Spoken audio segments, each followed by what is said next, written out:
कहानियों के श्रृंखला में आप सभी का हार्दिक स्वागत है। आज की हमारी कहानी है मूर्ख बातूनी कछुआ।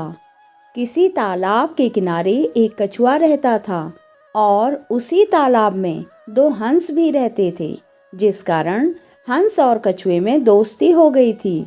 हंस दूर दूर तक उड़कर जाते और मुनियों ज्ञानियों की बातें सुनते और सारा ज्ञान कछुए को भी देते।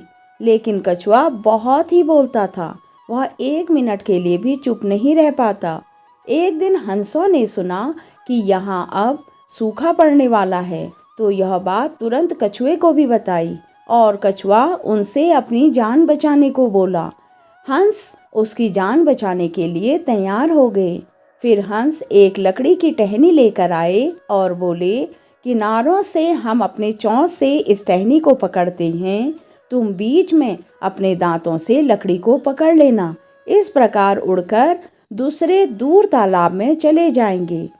लेकिन एक बात का ध्यान रखना, बीच में कहीं नहीं बोलना है। कछुए ने हामी भर दी और हंस कछुए को लेकर उड़ने लगा। रास्ते में गांव में यह नज़ारा बच्चों ने देखा तो वे चिल्लाने लगे कि वो देखो, कछुआ उड़ रहा है। कछुआ बच्चों की आवाज़ सुनकर चुप न रह सका और बोलने के लिए अपना मुंह खोल दिया और जमीन पर गिर पड़ा और उसकी मृत्यु हो गई।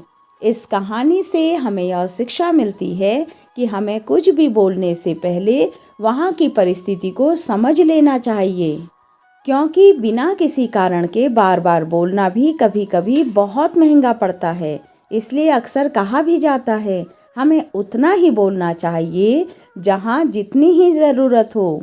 कहानी सुनने के लिए धन्यवाद।